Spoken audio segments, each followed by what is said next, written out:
Chant and dance as much as possible in this human form of life. Hare Krishna everyone. Welcome this morning to Sunday Family Sangha. I hope you're all doing well. Let's make a start on the program now. Our exalted guest is here, I can see.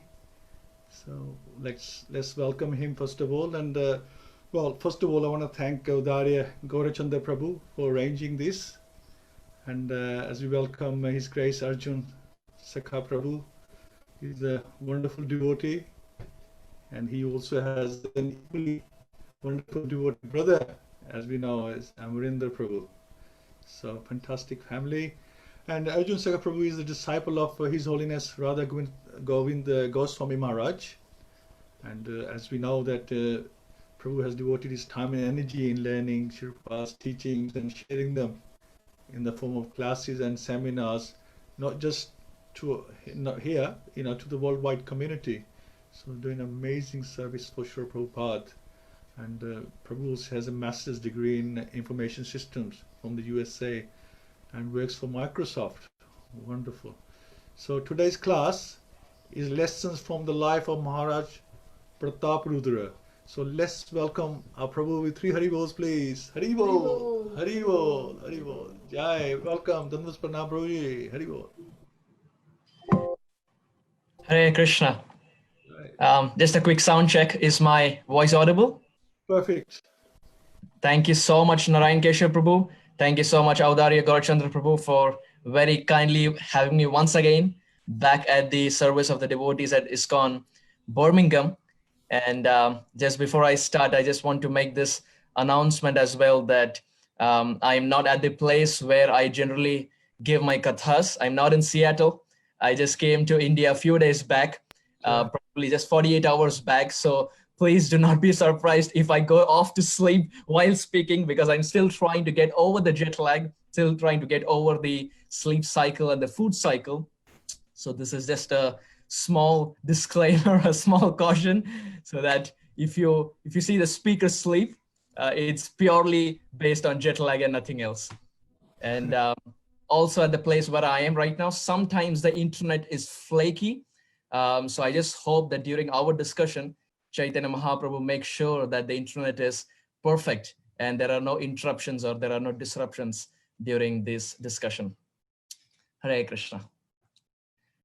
Om Ajnanathimiranthasya Jnananjanashalakaya Chakshuronmilitam Jena Tasmai Shri Gurave Namaha Shri Chaitanya Manobhishtam Sthapitam Jena Bhutale Swayam Rupa Kadhamahyam Dadati Swapadantikam Vandeham Shri Guru Shri Yutha Padakamalam Shri Gurum Vaishnavamscha Shri Rupam Sagrajatam Sahagana Raghunathanvitam Tam Sajivam Sadvaitam Savadhutam Parijana Sahitam Krishna Chaitanya Devam Shri Radha Krishna Padan Sahagana Lalita Shri Vishakhan Vitamscha He Krishna Karuna Sindhu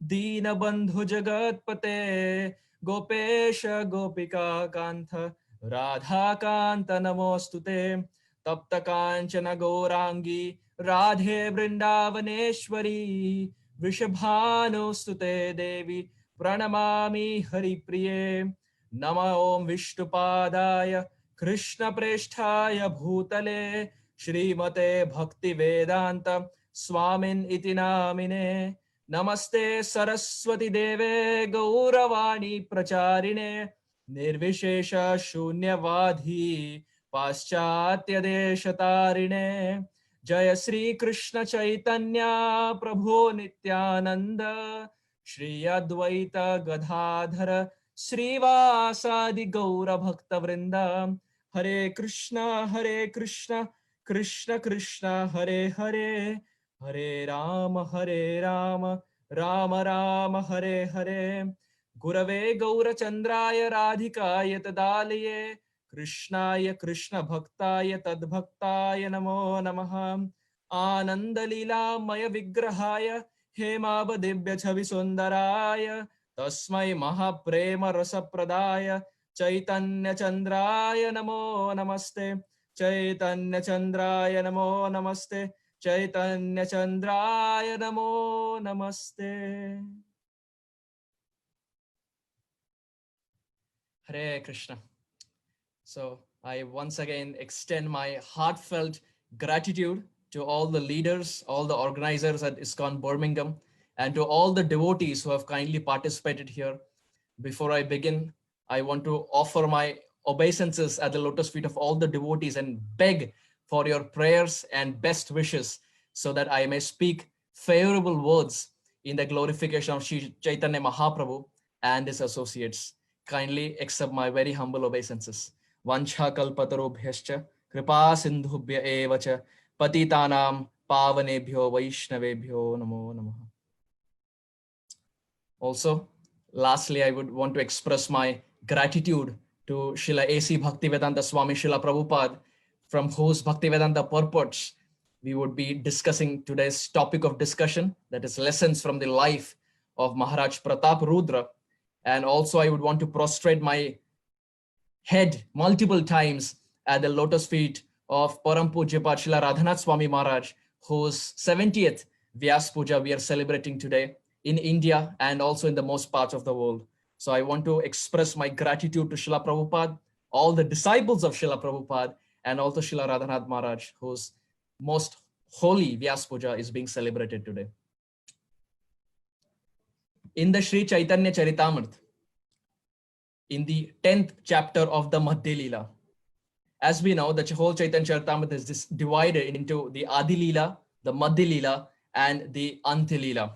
The Adi Leela corresponds to that phase of Mahaprabhu's life, which is before he took sannyas. So from age 1 to 24 is Adi Leela.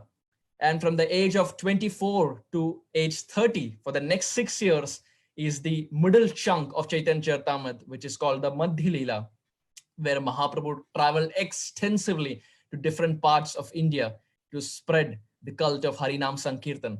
And finally, the last chunk, that is the Antya Leela, Kaviraj Goswami classifies it in the age of 30 to 48, where Mahaprabhu is in Jagannath Puri and he is experiencing and relishing the moods of Srimati Radharani in the house of Kashi Mishra, which is Gambhira.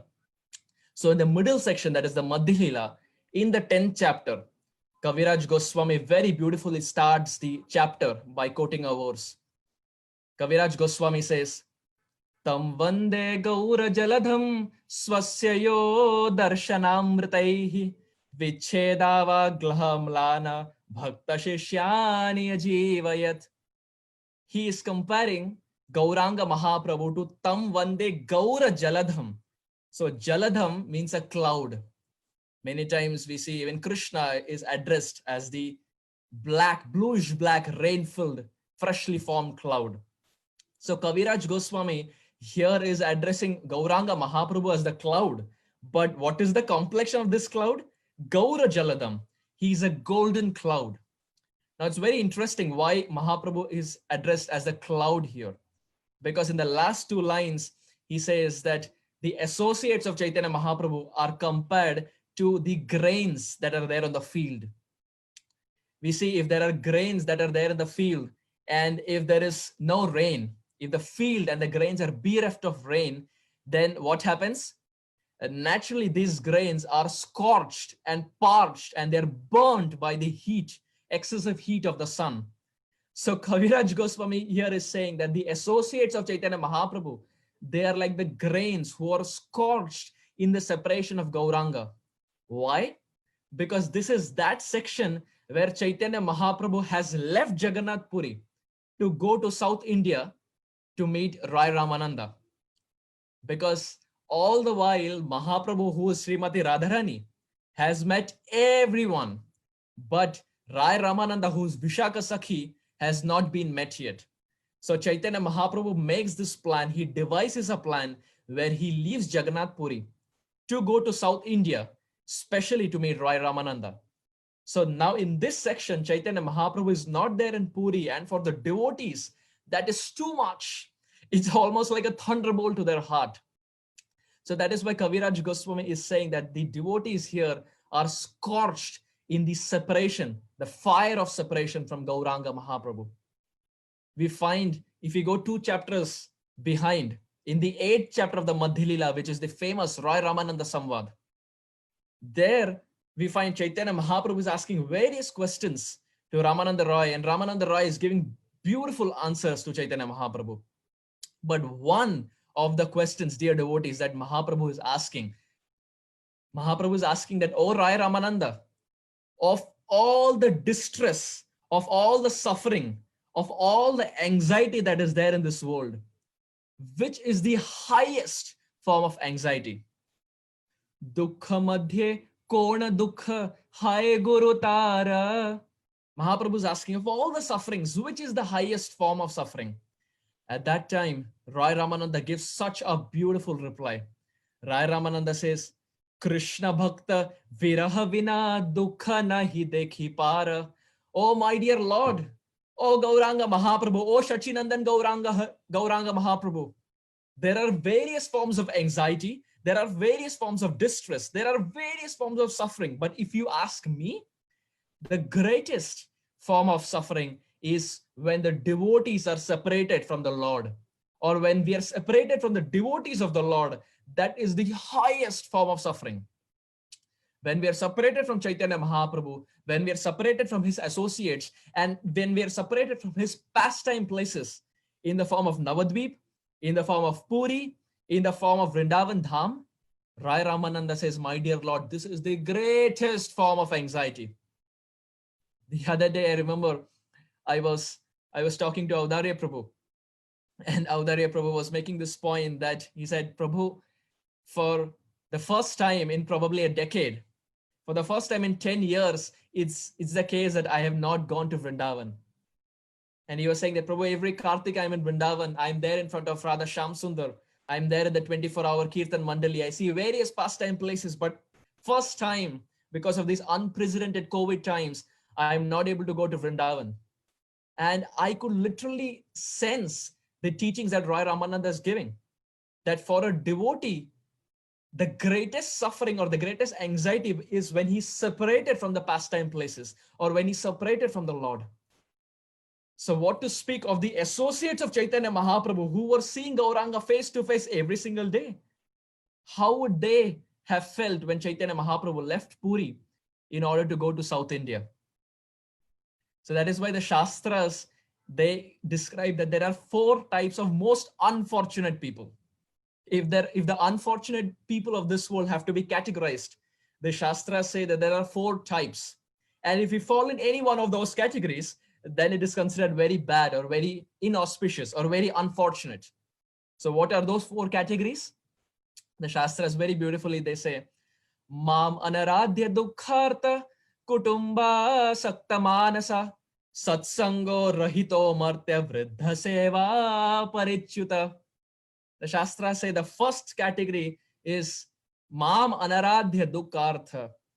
When someone doesn't worship Krishna, when he doesn't worship Gauranga Mahaprabhu, when he doesn't worship Ramchandra or any of the different expansions of the Lord, he is considered as the first type of someone who is unfortunate. What is the second type? Kutumba Sakta Manasa, someone who is too attached to family life, someone who is too attached to their near and dear ones, wife or children, or any extended family relation. The Shastras say they are unfortunate.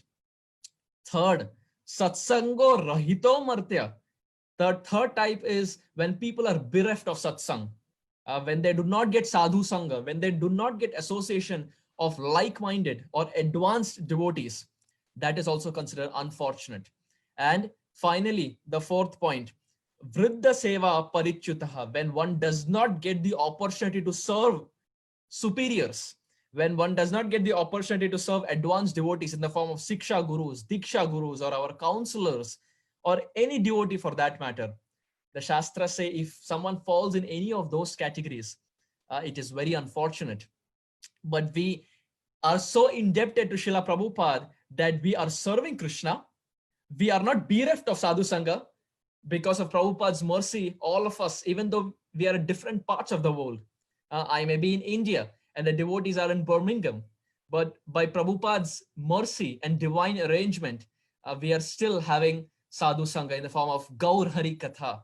So we are worshipping Krishna, we are getting Sadhu Sangha, and at the same time, we also get the opportunity to serve advanced devotees. And for the fact that if we are attached to family life, well, as Srila Prabhupada naturally says that once we follow this path of bhakti, it's only a matter of time that even our attachment to family life will reduce and our attachment to Sri Krishna will increase. So we have to be very happy that out of the 4 boxes, we have at least ticked 3 boxes, and it's only a matter of time that the 4th box will also be ticked. So we are so grateful to Srila Prabhupada for establishing this movement of ISKCON, where we can serve the Vaishnavas, where we can serve the Supreme Lord, we can hear from them, and we can take their association, irrespective of whichever part of the world we are in. But it's so interesting, dear devotees, that even though we get association of the devotees, even though we get Sadhu Sangha, Maya Devi is so strong that even in that association, doubts creep in our mind. Maya Devi is so intelligent and so smart that she puts a tinge of doubt, an iota of doubt in the mind as far as the devotees are concerned. So we may be serving some devotee, and the moment we get some doubt, we become a little skeptical. We start having doubts as to whether this devotee is bona fide, whether I should be serving them. So Maya Devi is very smart. She puts different spells and different tricks so that we can go away from Krishna. Once Srila Prabhupada was at one place, and there was one servant who was accompanying Srila Prabhupada. And as we know, Prabhupada was very fond of kachoris. He was expert at making them. At the same time, he was very fond of eating kachoris. So there was one female disciple of Srila Prabhupada who was there in the kitchen. So Prabhupada, through his servant, requested that cook who was there in the kitchen that if she could make some fresh kachoris for Srila Prabhupada. So naturally, as the instruction came from spiritual master, the Mataji made fresh kachoris for Srila Prabhupada and she sent it through the servant. And Prabhupada ate one kachori very majestically, very royally, in a regal Bengali fashion. You see many photos of Prabhupada where Prabhupada very royally is eating a rasgulla or is eating something. Whatever Prabhupada did was picture perfect. Whether he's eating or whether he's sleeping, whether he's speaking, his kirtan, whatever Prabhupada did was absolutely perfect. So Prabhupada was eating this kachori. He ate one kachori and then he told the servant that the remaining kachoris probably can be kept back in the kitchen. The reason being Prabhupada wanted to check as to how much this kachoris can sustain, how long do they take to get spoiled. So Prabhupada just wanted to see their shelf life. So the servant took the kachoris and he gave it back to the cook, the Mataji who was there in the kitchen. And he conveyed this message that Prabhupada ate one kachori, but then he wants to eat the remaining tomorrow. So I'm keeping it here. Make sure that tomorrow when Prabhupada requests for it, we have these kachoris. Now, because this Mataji was very busy, she really did not pay much attention. And now in our ISKCON society, whichever ISKCON it is, whichever part of the world it is, if we keep gold and silver, probably we may get, but if we keep prasadam in the temple, it's very difficult to get it back. So these kachoris were kept in the kitchen. And next day after 24 hours, Prabhupada was remembering those kachoris. So he told the servant that, can you get those kachoris back? I just want to see how they taste. So the servant, he went upstairs and he asked the Mataji for the kachoris. And when the Mataji heard, she said, kachoris? Well, there are no kachoris. There's no kachoris. I just checked everywhere. There are no kachoris.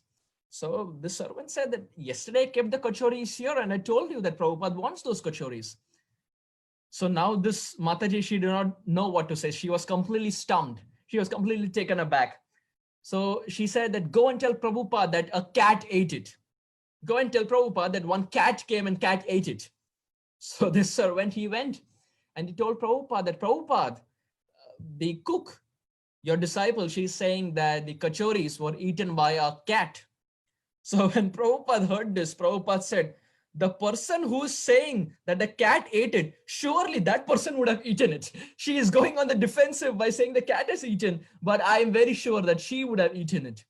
So now this servant came back and she told the cook that Prabhupada is saying that the person who is saying the cat has eaten, it is sure that he has eaten that kachori.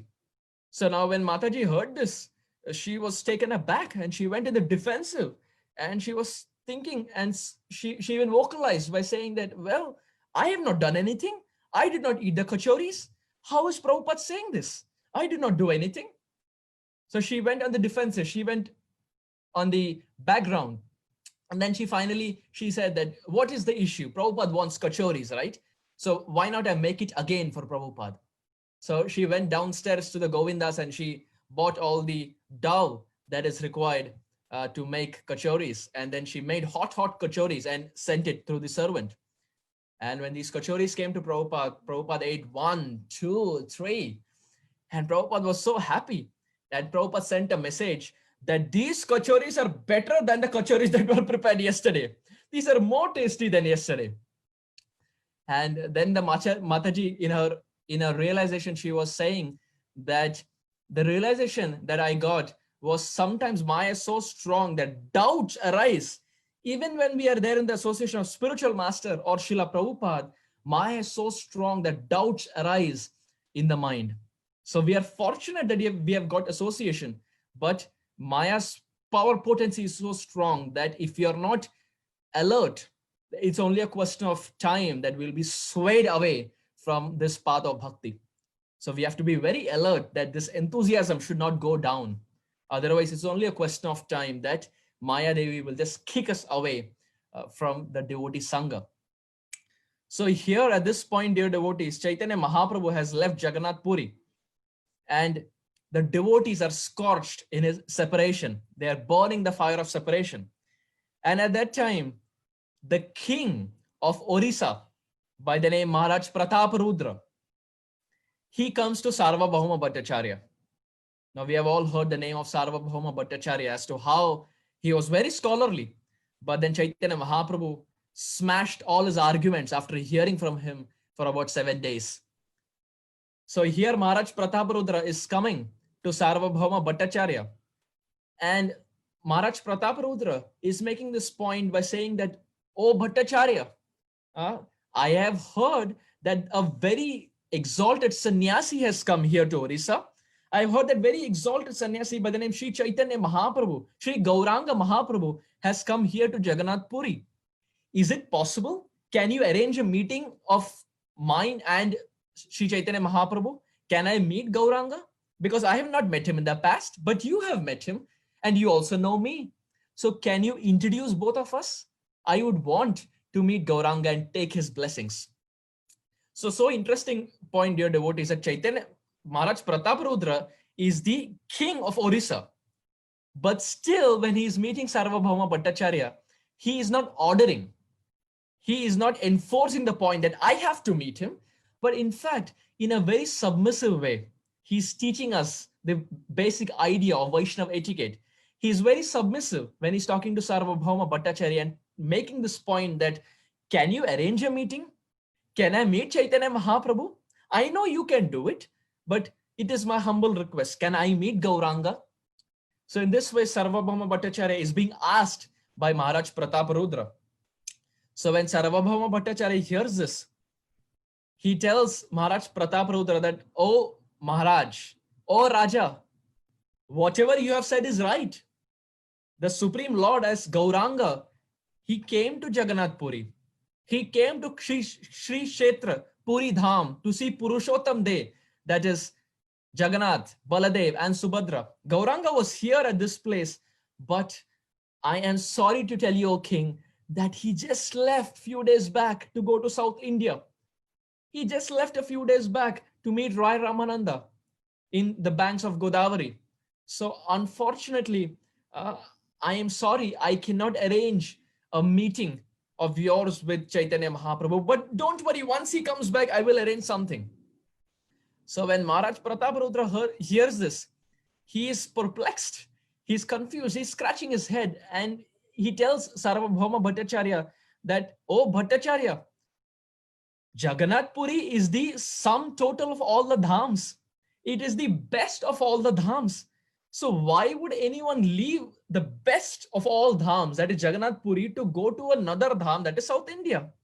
What is it that Jagannath Puri doesn't have that South India has?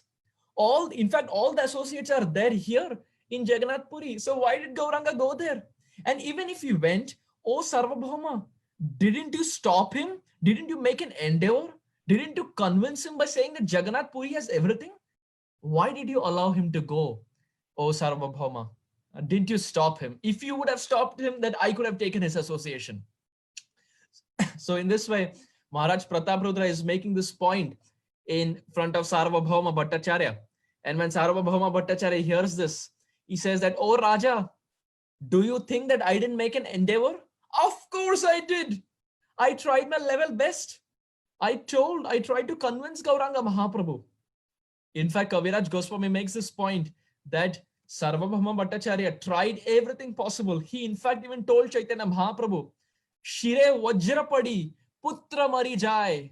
My dear Chaitanya Mahaprabhu, even if a thunderbolt falls on my head, or even if my own son dies, oh Gauranga, that suffering I can bear. That is a bearable suffering. But my dear Lord, if you leave Jagannath Puri, if you leave our company, then that is unbearable pain for me. That's like a thunderbolt to my heart. My dear Lord, please do not leave this pastime place. So Sarvabhauma Bhattacharya is explaining all this to Maharaj Prataparudra as to how he made endeavors. So at that time, when Sarvabhauma Bhattacharya explains everything as to how he made every sort of endeavor to stop the Supreme Lord, but the Lord still did not stop. Why? Because Chaitanya Mahaprabhu is Ishvara. He is Swatantra. He is completely independent. The Supreme Lord is not bound by anyone. He is completely Swarat. He's completely independent. Just like his holy name is completely independent, similarly, the Lord is completely independent. So even though Sarvabhauma Bhattacharya besieged Chaitanya Mahaprabhu to wait in Jagannath Puri, Mahaprabhu, still being completely independent, went to South India to meet Rai Ramananda. So all this Sarvabhauma is explaining to Rai Ramananda. He's explaining it to Maharaj Prataparudra. At that time, when Maharaj Prataparudra is hearing all this, he doesn't doubt the words of Sarvabhauma Bhattacharya. He's completely convinced that whatever Sarvabhauma is saying is true. If he's saying that he made endeavors to stop Chaitanya, it means he made endeavors. He is demonstrating the first lesson, the first principle of our discussion, devotees, that is faith. Sarvabhauma Bhattacharya had faith in the words. Right? Maharaj Prataparudra is demonstrating this point that whatever Sarvabhauma is saying, that is true. So he's demonstrating this first quality of extreme faith in the words of Sarvabhauma Bhattacharya.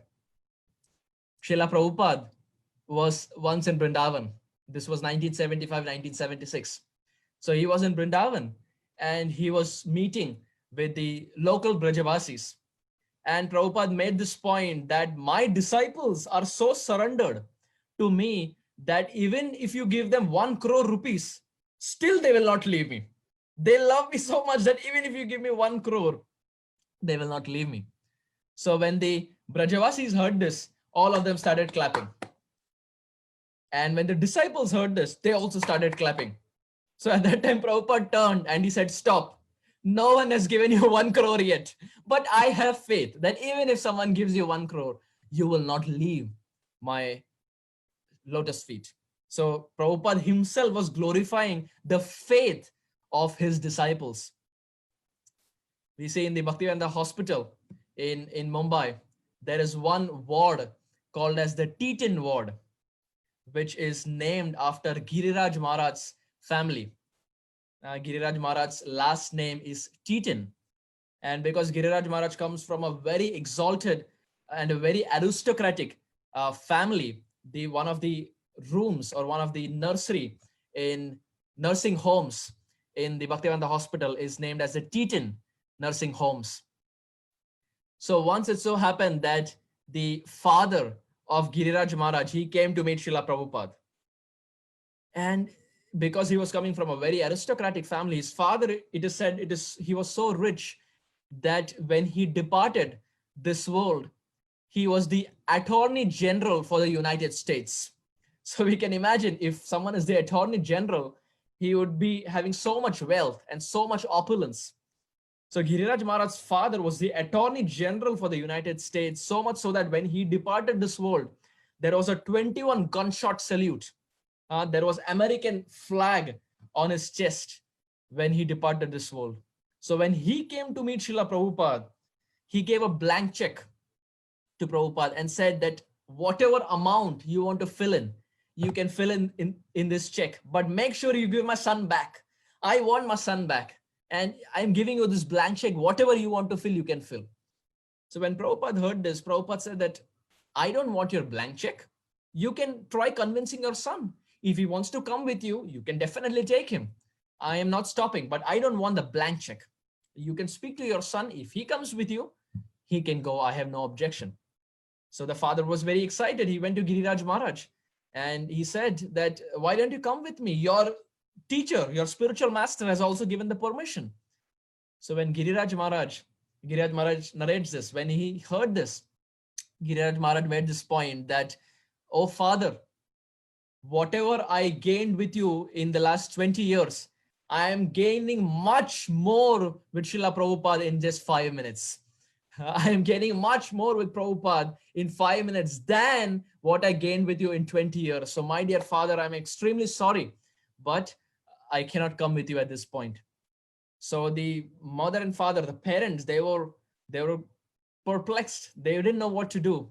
So as the story unfolds, they called a psychiatrist to examine Giriraj Maharaj because they thought that probably there is some mental imbalance. So they called a psychiatrist and the psychiatrist examined Giriraj Maharaj and the psychiatrist asked the first question, so what is your problem? And Giriraj Maharaj to that he replied, Janma Mrityu Jara Vyadhi. My problem is birth, old age, death and disease.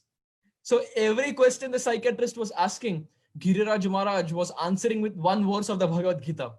He was so proficient for every question that was asked. Giriraj Maharaj was using one verse from the Gita. And finally, after 30 minutes, the psychiatrist came outside and the psychiatrist said, if I spend 30 more minutes with your son, I will become a Hare Krishna. I am sorry, but I have to tell you, he is permanently infected. I cannot do anything. He is permanently infected. So when Prabhupada, he got to know this, Prabhupada was so happy. In many of Prabhupada's lectures, Prabhupada would make this point that even the psychiatrist has given in certification that our Giriraj is spiritually infected with bhakti. So the point here, devotees, I'm making is how could Giriraj Maharaj do this? He could do this because he had faith in the instructions of Srila Prabhupada. He had faith in the teachings of the Shastras. Without faith, dear devotees, we will not go any far ahead on this path of bhakti. Faith is the fundamental building block on this path of bhakti. Giriraj Maharaj narrates a very interesting pastime which took place in the 1970s.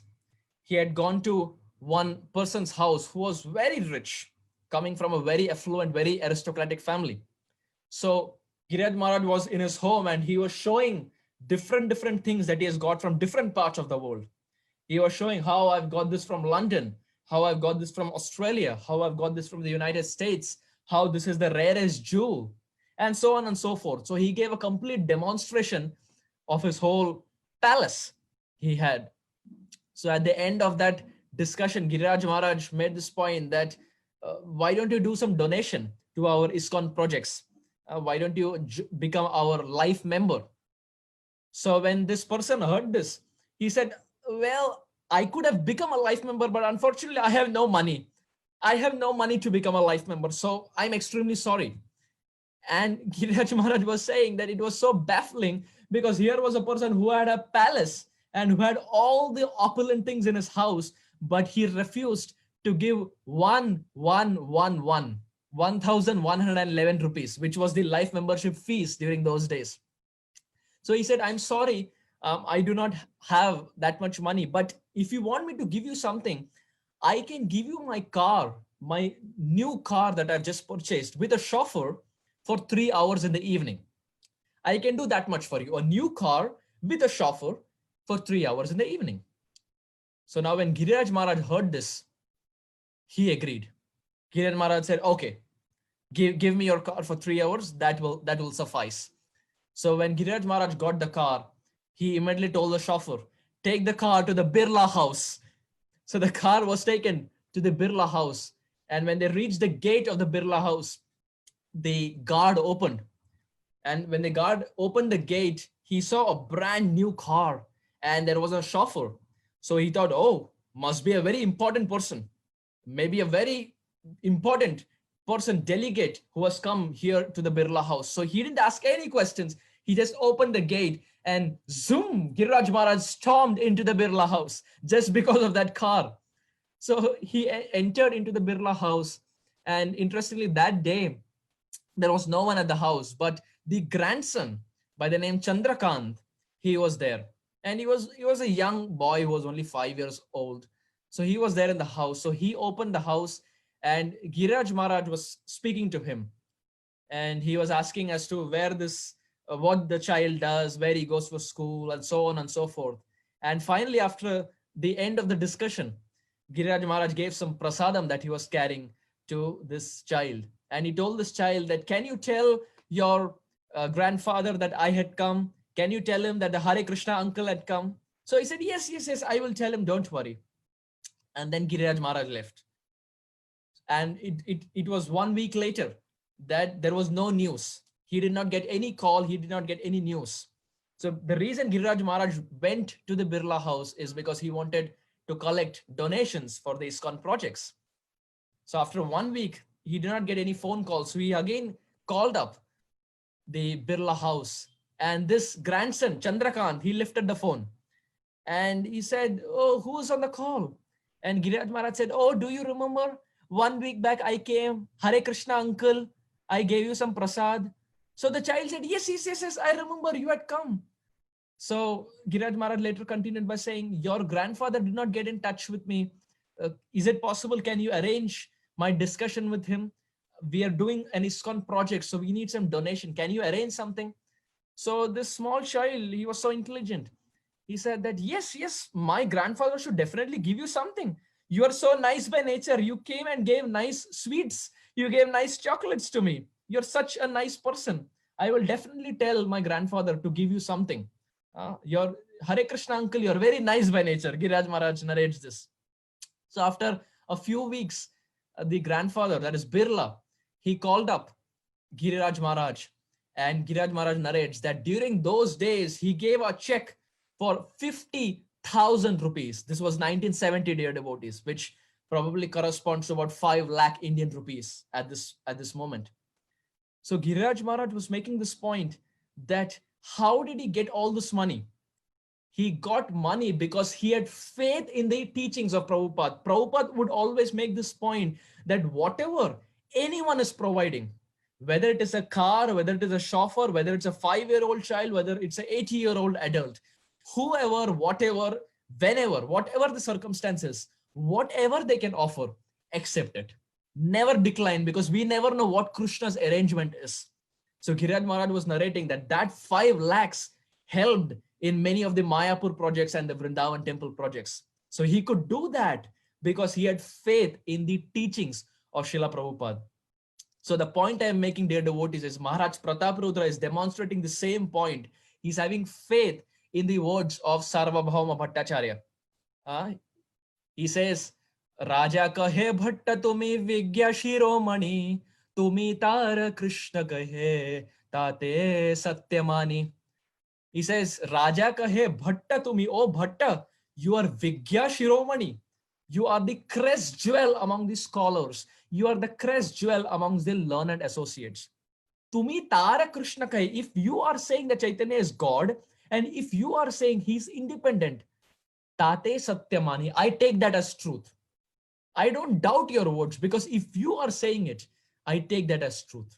So the point here is Sarvabhauma Bhattacharya, in his conversation with Maharaj Prataparudra, Kaviraj Goswami is making this point that Maharaj Prataparudra is showing the basic fundamental building block of Krishna consciousness, which is faith. And it's very interesting, dear devotees, because Maharaj Prataparudra is the king. And for a king to humble himself in front of anyone is very difficult.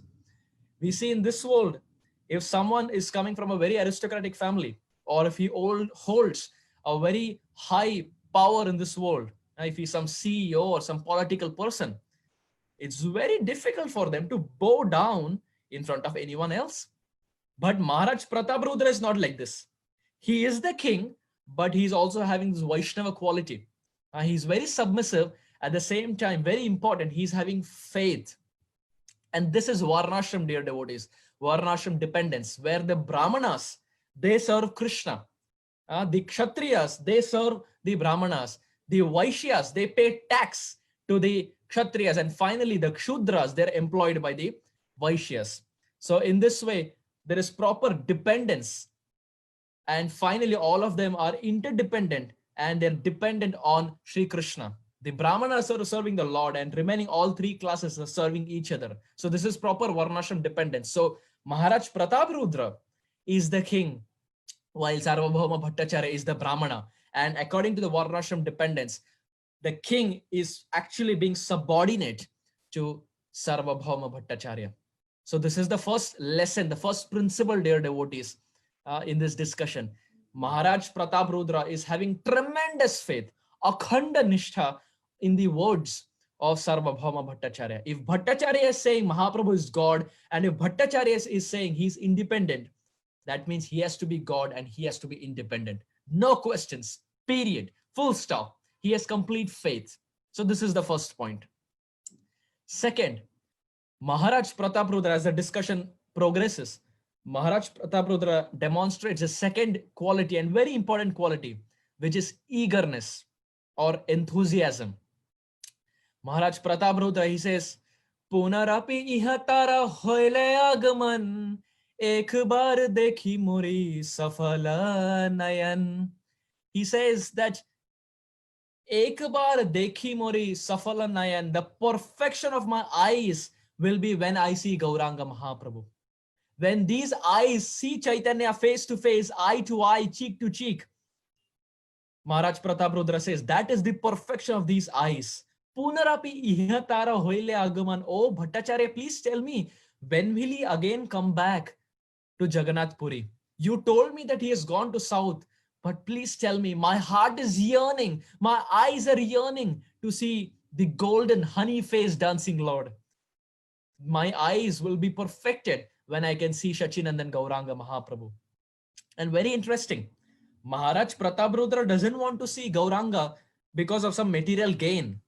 He doesn't want prestige or name, fame, recognition, adoration. He doesn't want all these things. He doesn't want material wealth from Chaitanya Mahaprabhu. But he genuinely loves Gauranga. He genuinely has affection for the Supreme Lord Sri Chaitanya Mahaprabhu. So he's yearning and he's displaying this quality of eagerness. Dear devotees, Rupa Goswami makes the same point. Utsaha, Nishchaya, Dhairya, Tattat Karma Pravartanat. He says the first fundamental quality is eagerness. There has to be enthusiasm. Enthusiasm or eagerness, dear devotees, is the life of bhakti. Without being enthusiastic, we don't go any far ahead. As we made this point that today is the auspicious Vyas Puja, the appearance day of Param Pujya Srila Radhanath Swami Maharaj. We see in the life of Radhanath Maharaj as to how eager he was. 50 years back, he hitchhiked his way from the suburbs of Chicago to Europe, to the Middle East, finally to come to the Himalayas, and finally to land up in Sri Vrindavan, all at the tender age of 19 and 20. How could he do this? He could do this because he had eagerness in his heart. He was eager, he was enthusiastic to know the absolute truth. He didn't just want to sit in the suburbs of Chicago and waste his life, but he hitchhiked all his way, thousands of miles apart, to know about the Supreme Personality of Godhead, Sri Chaitanya Mahaprabhu. Sri Krishna, Sri Ramachandra. So Maharaj in his life is teaching by example to this world that without eagerness, without enthusiasm, we don't go any far ahead. And his life is actually a testimony of this fact, because throughout his life, there has been so many ups and downs, but Maharaj has had so much eagerness, so much enthusiasm to please the instructions of Srila Prabhupada. We see in this world, unfortunately, eagerness, people have eagerness, but it's always indirect. It's always directed in a wrong fashion. It's always directed in a wrong way. It's misdirected. People have eagerness to see film stars. People have eagerness to see the sports stars. People have eagerness to see the politicians. But unfortunately, they have eagerness, but it's not dovetailed in the right direction. But Maharaj Prataparudra, dear devotees, is not like this. Even though he is the king, and even though he has eagerness, his eagerness is directed at the right point. It's bull's eye, because he wants to straight see Chaitanya Mahaprabhu and nothing else. So that is the perfection of eagerness. We say that there was a very famous band by the name the Beatles. And probably most of us would have heard about the Beatles after joining ISKCON. At least speaking for myself, I heard about the Beatles only after joining ISKCON. And it's interesting that if you see in the history, in the life of the Beatles, the band, they were active only for 3 years. But in those 3 years, they gained so much popularity and so much recognition and so much fame that throughout their life, they didn't have to do any other concerts, because in those 3 years, they really made a lot of money and a lot of recognition. And when I was in Seattle, the devotees there were telling me an instance. They were making this point that when George Harrison, one of the famous participants of the Beatles, when he was just 21 years old, there were 10 lakh birthday greetings that he got. 7 trucks, dear devotees, 7 trucks were standing outside his house, all the greeting cards wishing him happy birthday. So much so that there were even female fans of his who had written a letter with blood. So much fame that they had. But the point here is, the people of this world, they had eagerness for the Beatles, but it was misdirected. Everyone has eagerness. It is not something that has to be cultivated. Eagerness is always there, but it has to be channelized in the right direction. And Maharaj Prataparudra is showing that the perfection of eagerness, the perfection of enthusiasm, is when we have to see Chaitanya Mahaprabhu face to face, or when we come in the association of the devotees. Likewise, when the Beatles came to Seattle, they were living in one of the hotels there. And very interestingly, it so happened when they were living in one of the hotels, they had a concert. And when the concert was done, they left the hotel in Seattle. And the towel that they had used, the manager of that hotel, what he did was, he knew about the popularity of the Beatles and how much people were eager behind them. So the towel that was there, he cut the towel into 1 centimeter by 1 centimeter. And dear devotees, will be fascinated.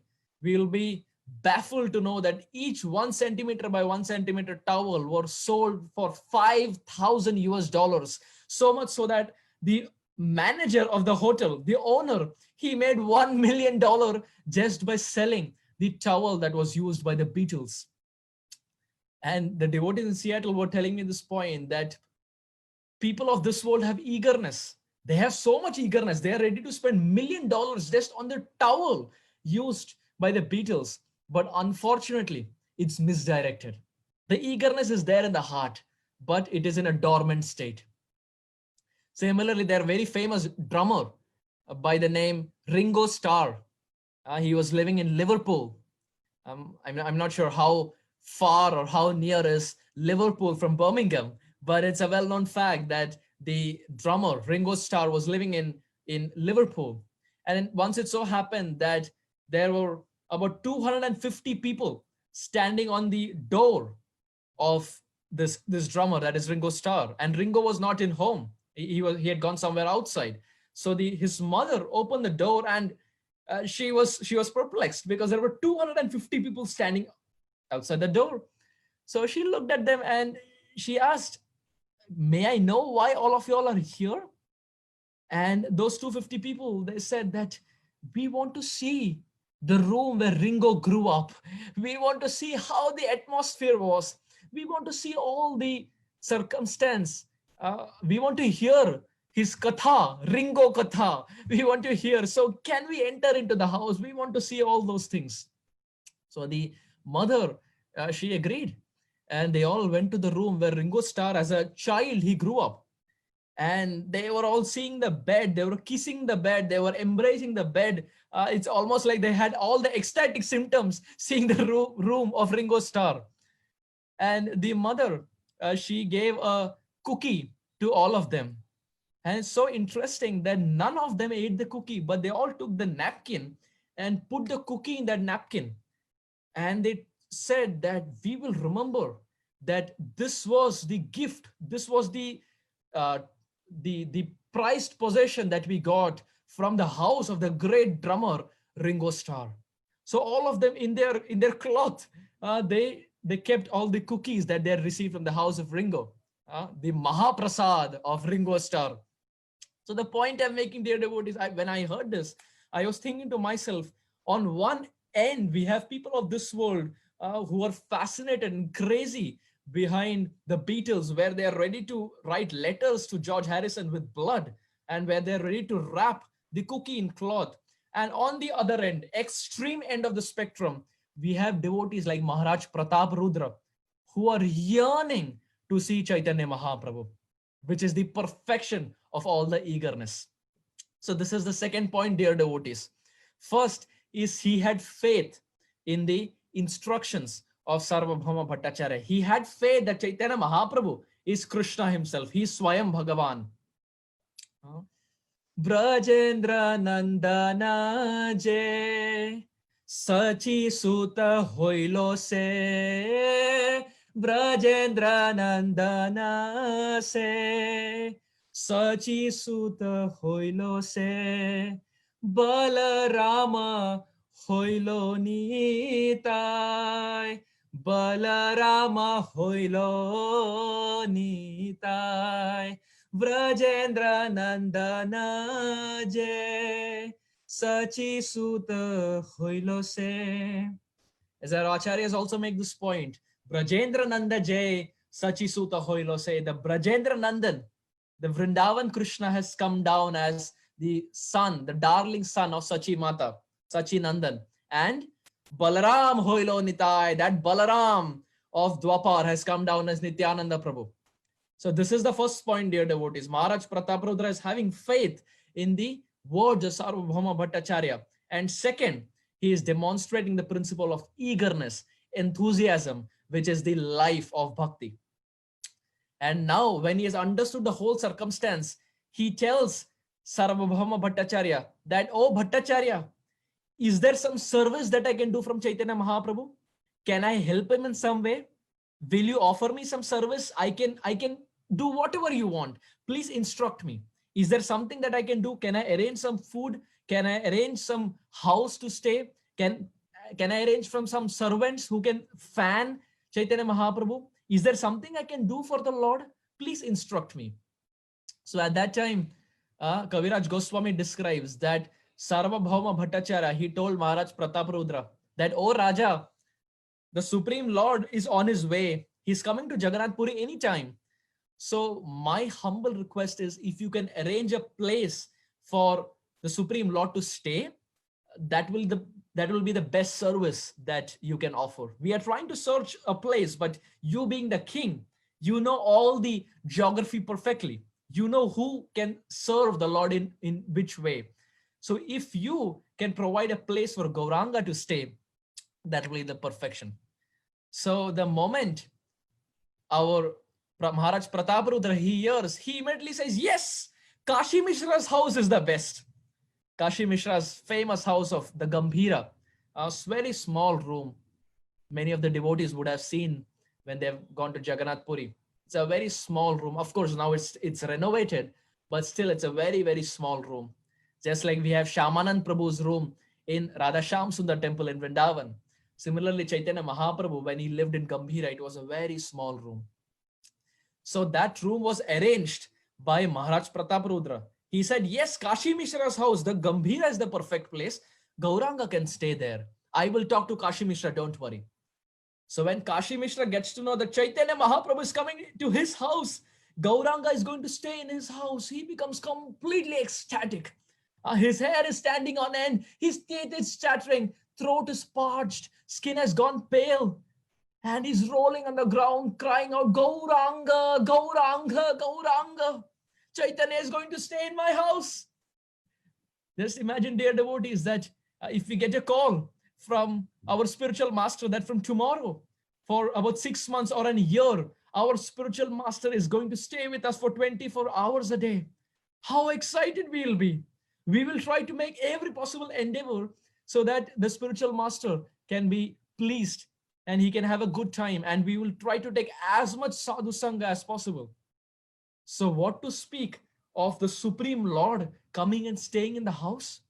Kashi Mishra was so excited when he got to know that Maharaj Prataparudra has arranged this. Kashi Mishra kahe ami bada bhagyavan, mora grihe Prabhupadera hoibe avasthan. Kashi Mishra says, Ami bada bhagyavan, I am so fortunate. Why? Mora grihe Prabhupadera vas. In my house, Prabhupada will stay. So very interesting. Here, Kashi Mishra calls Chaitanya Mahaprabhu as Prabhupada. He says, Mora grihe Prabhupadera vas. In my house, Prabhupada will stay.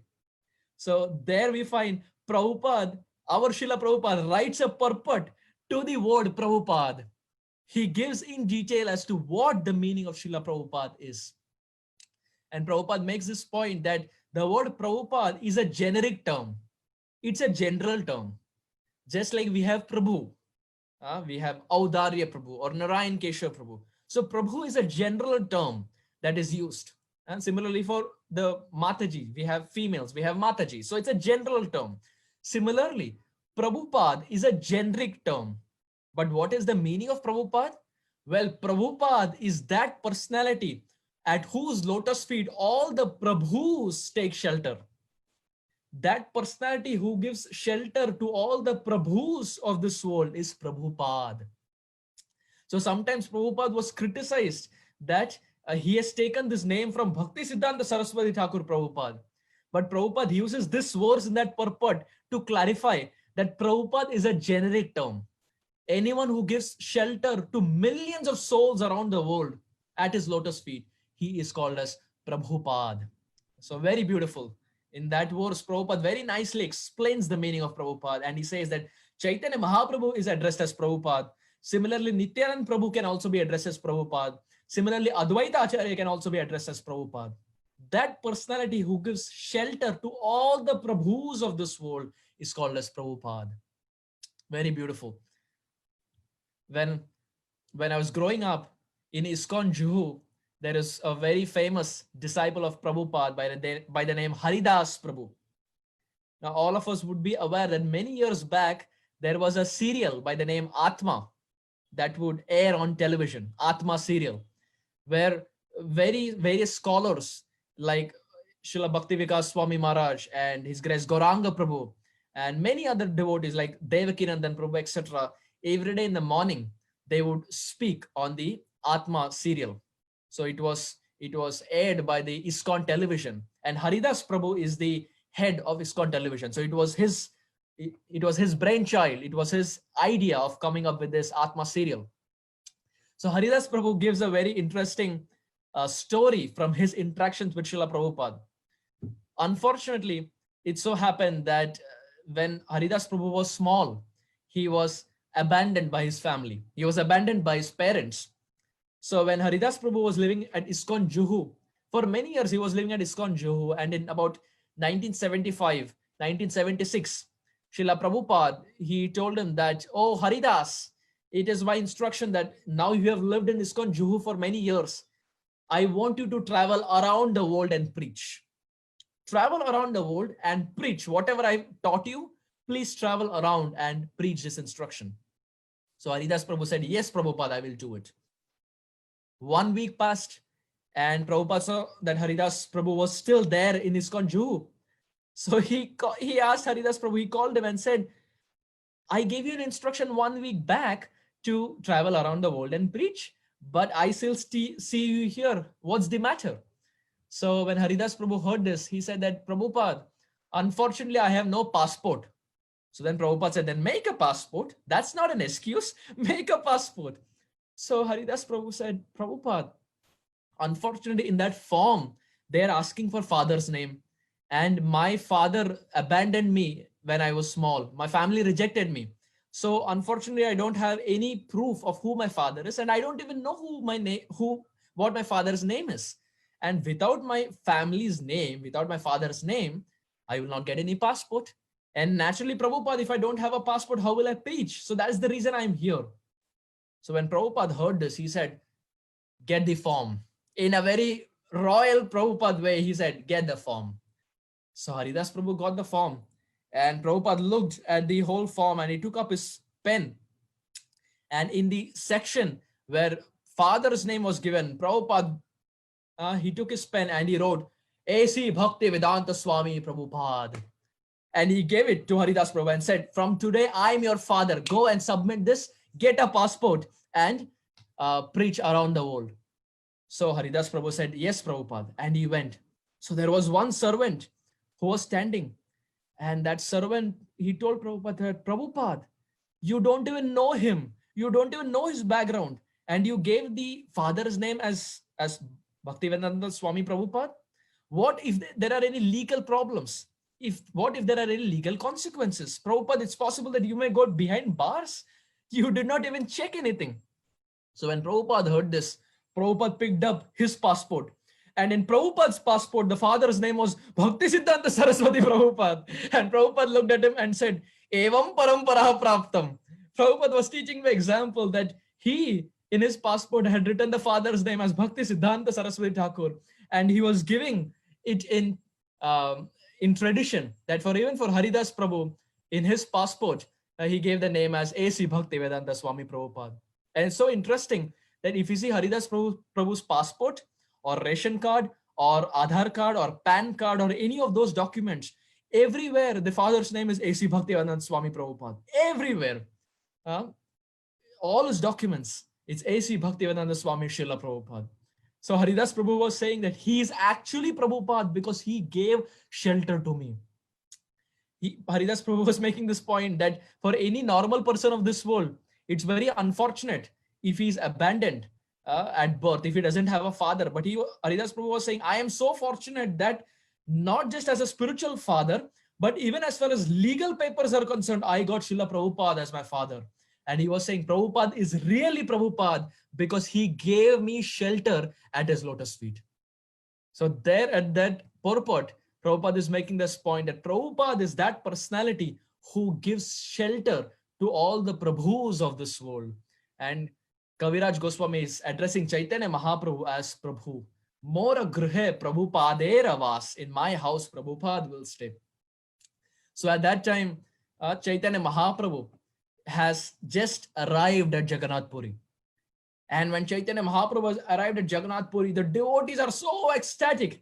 They look at Chaitanya Mahaprabhu and they're loudly chanting, Jai Shachinandana Gora Hari, Jai Shachinandana Gora Hari, Paramadayala Prabhu Gora Hari, Paramadayala Prabhu Gora Hari, Nadiya Vihari Prabhu Gora Hari, Nadiya Vihari Prabhu Gora Hari, Gaura Gaura Gaura Hari, Gaura Gaura Gaura Hari. The devotees look at Chaitanya Mahaprabhu and are loudly chanting Jai Shachinandan Gauranga Mahaprabhu Ki Jai. Because finally, as we discuss, Kaviraj Goswami was addressing them as the grains who were scorched by this separation from Chaitanya. But finally, this golden cloud has now arrived in Jagannath Puri to shower his mercy on all his associates. So when the associates see Chaitanya Mahaprabhu, they have tears in their eyes. And naturally, when Chaitanya Mahaprabhu sees the associates, even he has tears in his eyes. the relationship between the devotee, between the servant and the Supreme Lord, and the relation between the Lord and his servant is very extraordinary, dear devotees. For the Lord, his devotees are life and soul. And similarly, for the devotees, the Supreme Lord is their life and soul. So when Chaitanya Mahaprabhu has arrived in Jagannath Puri, Sarvabhauma Bhattacharya takes it upon himself to introduce everyone. He starts introducing everyone. He says, oh, my dear Lord, this is Kashi Mishra. This is Swarup Damodar. This is Gopinath Patnaik. This is Gopinath Acharya. This is so-and-so person. This is so-and-so person. He's introducing everyone. This is Maharaj Prataparudra. And Sarvabhauma Bhattacharya, on the behalf of everyone, he is beseeching the Supreme Lord. He says that, my dear Lord, please shower your mercy upon them. Why? Because he says, Ei Sabo Vaishnava, Ei Kshetrera Bhushan. My dear Lord, all these associates in the form of Maharaj Prataparudra and others, Ei Kshetrera Bhushan, my dear Lord, they are the ornaments of the holy Dham. The Dham, my dear Lord, gets ornamented, not just because of Jagannath, but also because of the Lord's pure associates, Lord's pure devotees.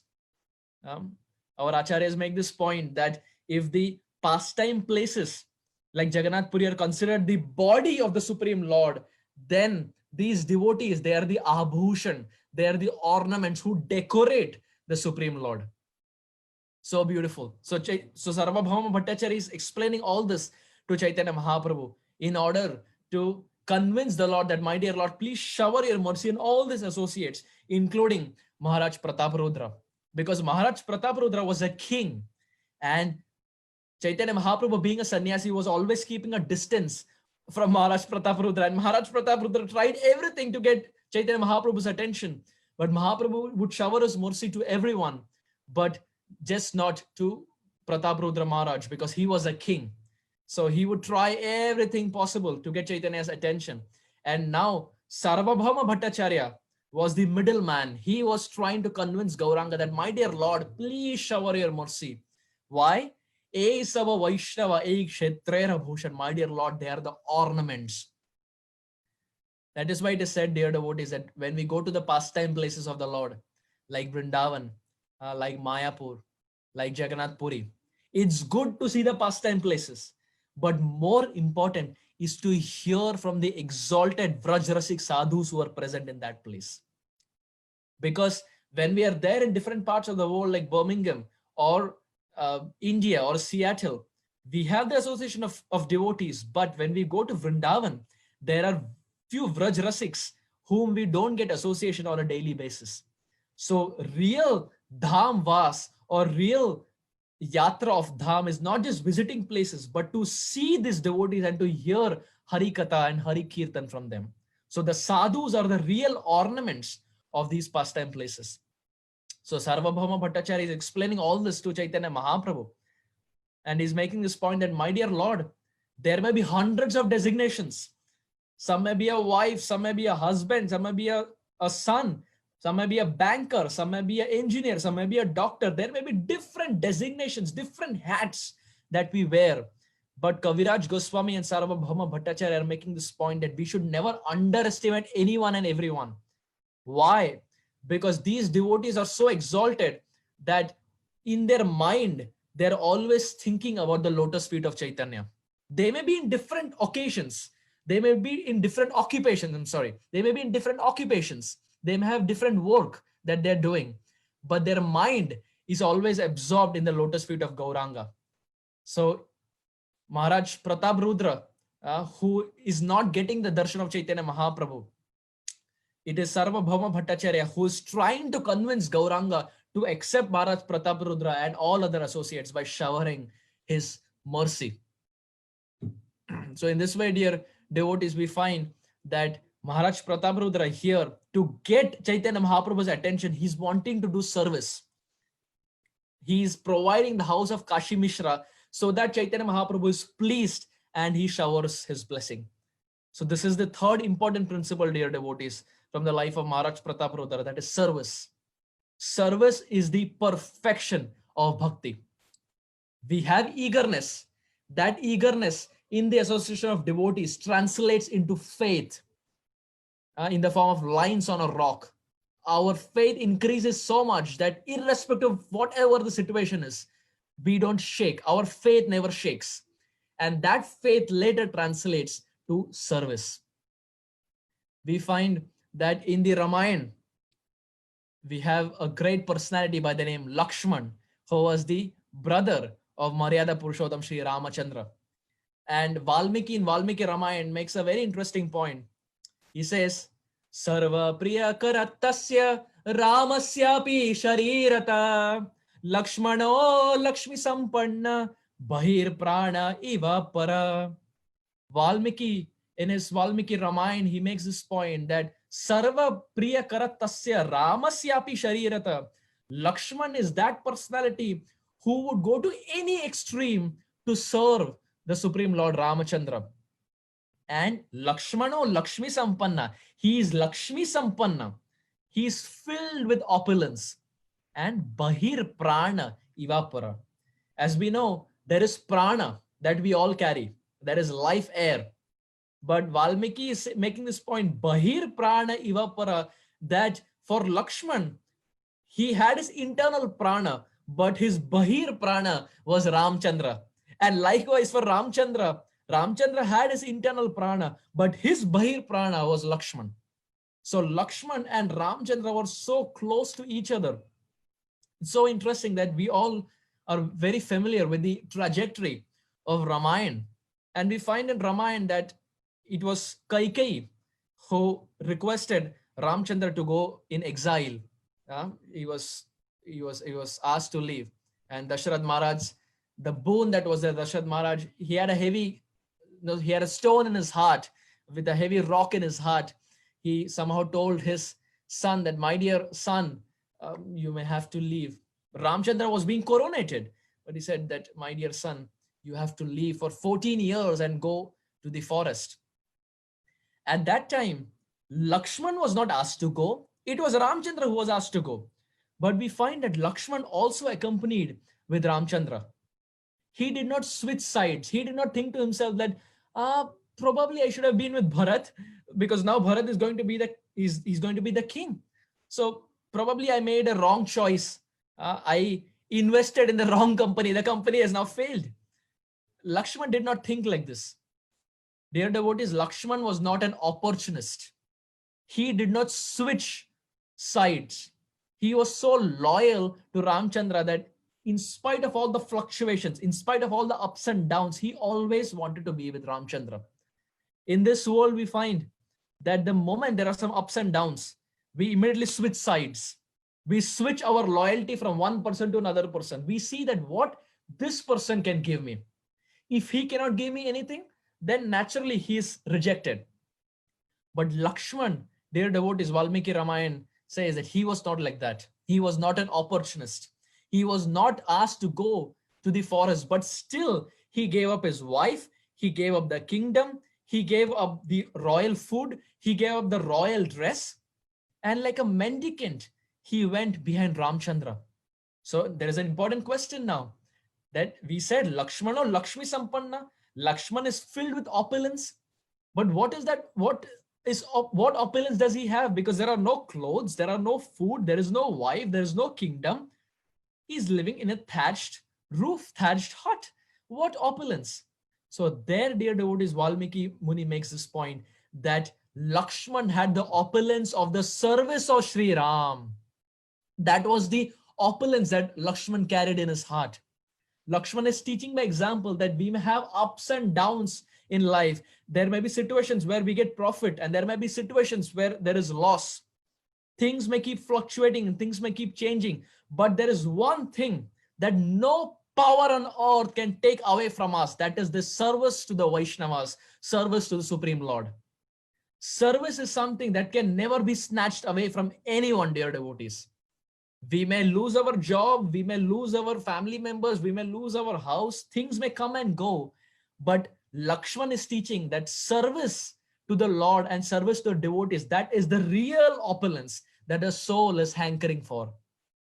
And reiterating to the same point, that Maharaj Prataparudra again is showing the same point, that where there is eagerness and where there is faith, there has to be service. Service in the form of giving Kashi Mishra's Gambhira to Sri Chaitanya Mahaprabhu. Srila Prabhupada was once at one of the initiations, and he gave initiations to many of his disciples. And when the initiations were done, the disciples were talking amongst themselves that, oh, my name is so-and-so Das. My name is so-and-so Das. So they were saying, oh, your name is very general. My name is more deep. Oh, your name is very okay. My name is more Vraj Rasik. It's more in-depth. It has more Vrindavan Leela in it. So they were discussing all this. And then Prabhupada happened to come into that room. So Prabhupada heard all this and Prabhupada said, stop. What is more important is the last, that is Das. To be the servant, that is most important. If we remember Das, the Upadhi, the title, then it is the perfection. Servant means service. Arjun Sakhā Dāsa. Das means we have to serve the devotees. Without service, we are not ideal servants. Devotees means they're always ready to serve. And this is, dear devotees, Chaitanya Mahaprabhu's teachings. Gopi Bhartur Padakamalayur Das Das Das Anudas. Our Siddha Pranali mantra, as Bhakti Siddhanta Saraswati Thakur would say, is to be the servant of the servant of the servant of the Lord and his devotees. And servant means he's always eager to serve. Maharaj Prataparudra is stating this point from his life. There was one disciple of Srila Prabhupada by the name Hans Carey, and he was living in America. And now in America, if you have a German name, then you're kind of ridiculed, you're kind of mocked. Just like if an Indian is living in Pakistan, he will be naturally mocked. Similarly, in America, if you have a Jewish name or a German name, there are emotions that rise in the heart of the Americans. Like, for example, when the word Pakistan is said, there are some emotions that rise in the heart of the Indians. Similarly, in America, Jews or when these terms are used, there are some emotions that rise in the heart of the Americans. So this person, Hans Carey, he was an American. He was living in America, but he was a German. He had a German name. So now, interestingly, he came in touch with the devotees, and he was very excited when he got to know that in initiation, the names are going to get changed, because he was so fed up with his name that everywhere he would go, people would understand that he's a German and they would mock him. So he was excited that now his name is going to get changed. So it was the day of initiations, and he went to Srila Prabhupada, and Prabhupada said, so your name will be Hamsadut Das Adhikari. And everyone said, Jai, Jai, Jai, Hamsadut Das Adhikari ki Jai. So this person who was there, he looked at Prabhupada and said, Prabhupada, can you repeat? I couldn't get the name. Can you once again repeat the name? So Prabhupada said, just add a Duta to your first name. So his name was Hans. So Prabhupada said, just add a Duta. So Hans Duta. And Prabhupada said, just add an Adhi to your last name. So it was Carey, Hans Carey. Prabhupada said, just add an Adhi. So Adhi Carey. Hans Duta Das Adhi Carey. So when he got to know, he was thinking, oh Krishna, even after initiation, my name is still the same. It's still a German name. So he was thinking to himself, oh Krishna, even after all this, it's still a German name. Hans Duta Das Adhi Carey. So he asked Prabhupada, that Prabhupada, what is the meaning of Hamsa Duta? Can you please explain? So Prabhupada said, I don't know. So he was confused. He said, Prabhupada, if you don't know, who will know? Prabhupada said, it is there in Bhagavatam. Find for yourself. Now, interestingly, dear devotees, this is the 1970s. So there was no Veda base and there was no Control F where Hamsaduta Prabhu could see what Hamsaduta means. So he searched everywhere and he couldn't get the meaning. So after some time, Prabhupada was in Canada. He was in Montreal. And Prabhupada was doing initiations there also. So after the initiation was done, Prabhupada came to his room and Prabhupada was explaining. He was explaining, Kirtanananda means this, Brahmananda means this, Tamal Krishna means this means this, that means this. He was explaining all the names. So Hamsadhuta Prabhu thought to himself, this is the right time. He put his hand up and said, Prabhupada, who is Hamsaduta? Prabhupada looked at him and said, you are Hamsaduta. Prabhupada said, you are Hamsaduta. So Hamsaduta Prabhupada was saying, Krishna, Prabhupada was so intelligent and so smart that sometimes he would be so humorous. He would not give the answers that we are looking out for. And then finally Prabhupada explained what the meaning of Hamsaduta was. But then Prabhupada said, most important is Das. Most important is to be the servant. This is the mood of Chaitanya Mahaprabhu. This is the mood of Maharaj Prataparudra, to be the servant of the servant of the servant. Das means we have to serve all the devotees selflessly, no strings attached. So Hamsaduta Prabhu was saying, Prabhupada that day taught all of us in that room that most important, whatever our names are, most important is the last name, that is Dasa, to be the servant.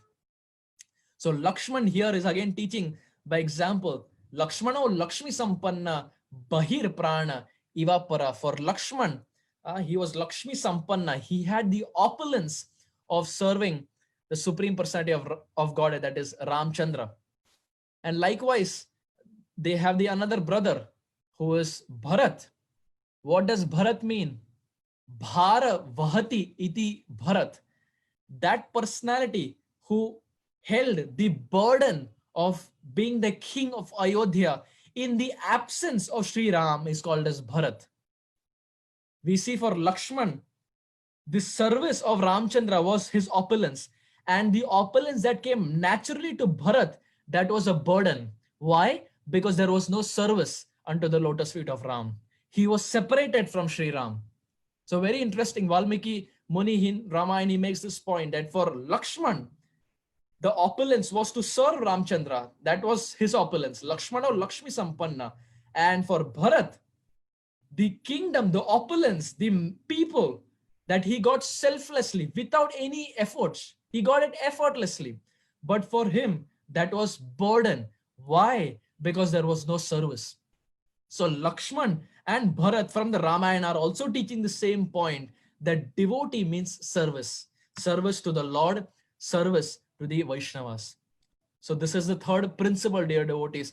Maharaj Prataparudra is teaching by example that a devotee is someone who is always willing to serve. The Supreme Lord may or may not reciprocate to us in the start. Just like for Maharaj Prataparudra, Chaitanya Mahaprabhu was not reciprocating because he was the king. But if we are serving the Lord and serving the devotees, it's only a matter of time that the Lord is going to reciprocate to our sincere efforts. So dear devotees, to wrap up our discussion, Maharaj Prataparudra is teaching us these three very important points. That is faith, which is the building block on this path of bhakti. Second is enthusiasm, which is the life of bhakti. And finally, service, which is the perfection of bhakti. So faith, eagerness, and service constitute the sum and bonum, the summum substance of devotional life. And all three are demonstrated in the 10th chapter of the Chaitanya Charitamrita, where Chaitanya Mahaprabhu is returning back to Jagannath Puri. All this is demonstrated in the life of the king of Orissa, that is Maharaj Prataparudra. And dear devotees, today also being the Vyas Puja of Srila Radhanath Swami Maharaj, we find all these 3 points, all these 3 principles in the life of Srila Radhanath Maharaj too. Maharaj was eager to know about the absolute truth, for which he hitchhiked all his way from the suburbs of Chicago to India, to Vrindavan, and never again went back to the materialistic lifestyle of the United States, never again went back to the materialistic lifestyle of this world. So he demonstrated this quality of eagerness, which Maharaj Prataparudra has, and which everyone should cultivate. Second, Maharaj has tremendous faith in the instructions, in the teachings of Srila Prabhupada, which has helped him sustain for 50 years in this moment.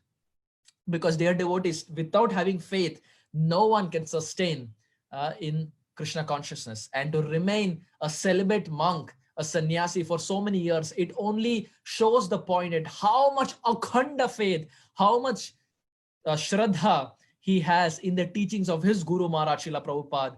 And Radhanath Maharaj is teaching by example that all of us should have similar faith in the words of our spiritual master and in the words of Srila Prabhupada and the predecessor acharyas. So Maharaj is showing eagerness. He is demonstrating the second point of faith. And finally, both of this, that is eagerness and faith, gets translated to service. And what to speak of service, Radhanath Maharaj has served the ISKCON community and bowled over for decades together in the form of the Eco Village, in the form of ISKCON Chapati, in the form of his kirtans, in the form of his classes, in the form of his association, and the list just goes on and on.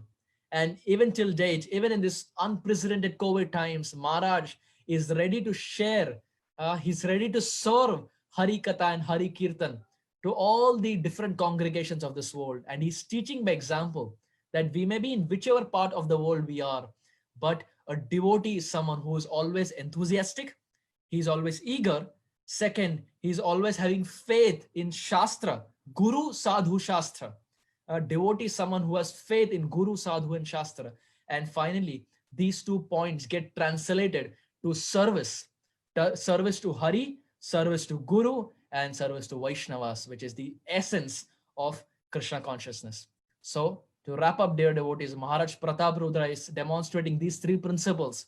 And these are important life lessons that we can learn from Sri Chaitanya Charitamrita, especially from the life of Maharaj Prataparudra. Having said this, I humbly pause here, and I once again thank all the devotees for staying on the call. And if there were any mistakes in this presentation, please very kindly forgive me, because I am a conditioned jiva and to err is human. So naturally I would have made mistakes, but as Saragrahi Vaishnavas, I beg at the feet of all the devotees to kindly forgive me and to just take the essence of this discussion that is demonstrated from the life of Maharaj Prataparudra. And finally, I once again thank the organizers at ISKCON Birmingham, Narayan Keshav Prabhu and Audarya Gaurachandra Prabhu, for very kindly having me at the service of all the devotees at ISKCON Birmingham. Thank you very much. Hare Krishna. Srila Prabhupada ki Jai.